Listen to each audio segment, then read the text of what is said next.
रामलला की प्राण प्रतिष्ठा के बाद से अयोध्या में श्रद्धालुओं की भीड़ दोगुना हो गई है।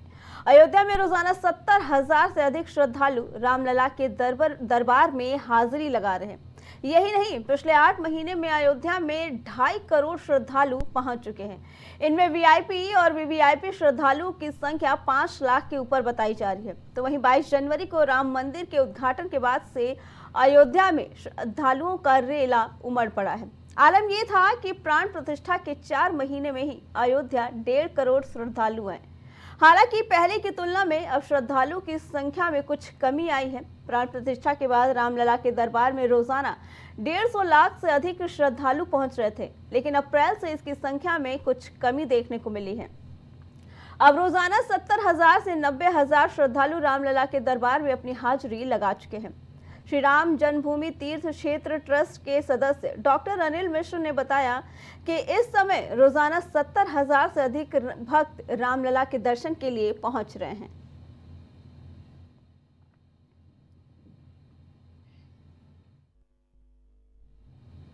वहीं दिल्ली के ओखला से विधायक अमानतुल्लाह खान के घर आज सुबह ईडी की टीम पहुंच गई और ईडी की टीम को दरवाजे पर देखकर पहले तो आप विधायक ने उन्हें रोकने की कोशिश की, लेकिन 2 घंटे की मशक्कत के बाद ईडी घर का दरवाजा खुलवाने में कामयाब हो पाई। बता दें कि ईडी की टीम अमानतुल्लाह खान के घर पर दिल्ली वक्फ बोर्ड मामले में पूछताछ के लिए पहुंची। आम आदमी पार्टी के विधायक होने के साथ ही अमानतुल्लाह खान दिल्ली वक्फ बोर्ड के अध्यक्ष भी रह चुके हैं और जब अमानतुल्लाह खान अध्यक्ष पद पर थे तो उस वक्त उसकी की हुई 32 भर्तियों पर सवाल उठने के आरोप हैं। बताया गया कि उन्होंने सरकारी गाइडलाइंस को ताक पर रखकर 32 भर्तियां की। इस मामले की जांच सीबीआई कर रही है। एसीबी का आरोप है कि उन 32 लोगों में से 5 आप विधायक के रिश्तेदार हैं, जबकि 22 लोग ओखला क्षेत्र के हैं। इस मामले में सितंबर 2022 में एसीबी ने भी अमानतुल्लाह खान के पूछताछ की थी और फिर रेड में 24 लाख रुपए और हथियार बरामद होने की बात उन्हें गिरफ्तार कर लिया गया था। हालांकि 28 दिसंबर 2022 को उन्हें जमानत भी मिल गई थी।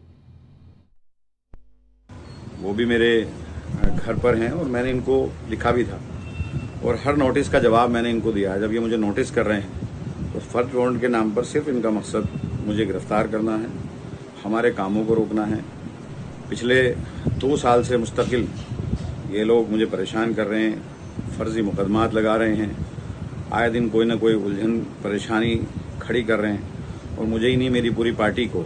मुख्यमंत्री जी जेल के अंदर हैं, अभी मुख्यमंत्री जेल से आए हैं, संजय सिंह जेल से आए हैं और सत्येंद्र जैन जेल में हैं और अब ये मुझे गिरफ्तार करना चाहते हैं। सिर्फ इनका मकसद है कि हम लोगों को तोड़ना और हमारी पार्टी को तोड़ना। भले ही सुप्रीम कोर्ट से ईडी को बार बार लताड़ मिल रही है, भले ही उनको बार बार चेताया जा रहा है कि आप दुर्भावना से जांच मत कीजिए और सिर्फ जेल में रखना आपका उद्देश्य है, बावजूद इसके आज अमानतुल्लाह खान जो आम आदमी पार्टी के विधायक हैं, उनके घर पर ईडी सुबह सुबह छापा मारने के लिए पहुंच गई। ऐसे वक्त में जब उनकी मदर इन लॉ को कैंसर हुआ है, उनका ऑपरेशन हुआ है और ऐसा नहीं कि ईडी को इस बात की जानकारी नहीं है।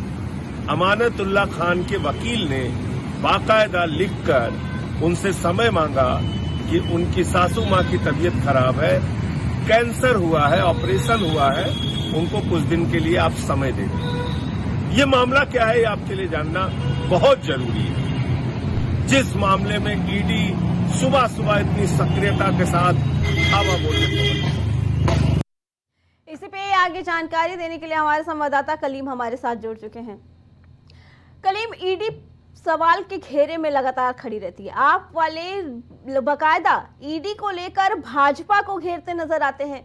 आखिर क्यों ऐसा है कि जब भी ईडी कोई कार्रवाई करती है तो उसमें भाजपा का नाम अपने आप ही जुड़ के चला आता है?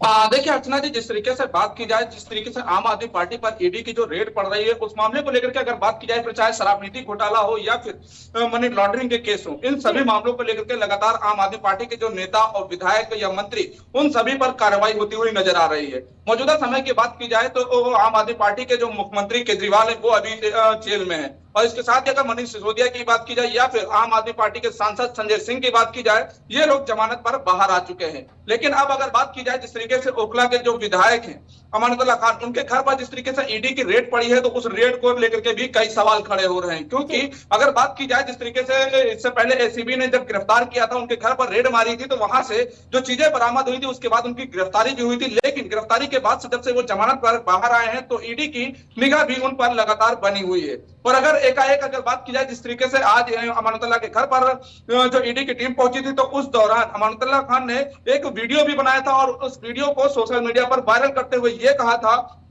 कि जो ईडी है वो उनको गिरफ्तार करना चाहती है और इसी गिरफ्तारी को लेकर के लगातार जो ईडी है वो उन पर शिकंजा भी कसती हुई नजर आ रही है। लेकिन जैसे ही ये वीडियो वायरल हुआ था, तो उस पर जो मनीष सिसोदिया की बात की जाए, उन्होंने भी अपनी प्रतिक्रिया दी थी और प्रतिक्रिया ये दी थी कि जिस तरीके से आम आदमी पार्टी लगातार आवाज उठा रही है, तो उस आवाज को उठाने को लेकर के लगातार जो केंद्र सरकार है वो उसको दबाने की कोशिश कर रही है। और ईडी की बात की जाए या फिर एसीबी की बात की जाए, ये सभी टीमें लगातार जो केंद्र सरकार है उसके इशारे पर काम कर रही है। क्योंकि जब जब उनके खिलाफ आवाज उठ रही है, तो ये आवाज दबाने के लिए ईडी जो है वो आती है और वो शिकंजा इस पर कसना शुरू करती है। फिलहाल जिस तरीके से आम आदमी पार्टी लगातार हमलावर हो रही है, तो उस हमलावर के बीच अभी किसी तरीके से बीजेपी की बात की जाए तो उनके तरफ से किसी तरह की कोई प्रतिक्रिया नहीं आई है। लेकिन हाँ, अगर ईडी की बात की जाए तो ईडी ने साफ तौर से इसमें यह कहा है कि ये आपने कैसे मान लिया कि आपकी गिरफ्तारी के लिए आई है। फिलहाल जिस तरीके से पूछताछ की बात की जाए तो पूछताछ के लिए वहां पर पहुंचा गया है, लेकिन इन सभी मामलों को लेकर के अभी किसी तरह की कोई प्रतिक्रिया नहीं है। और जो ईडी की टीम है वो लगातार वहां पर छापेमारी कर रही है और पूछताछ भी करने में जुटी हुई है। जी कलीम, लेकिन आखिर वजह क्या है, क्यों ईडी बार बार आपके विधायकों को और आपके नेताओं पर ही शिकंजा कस रही है?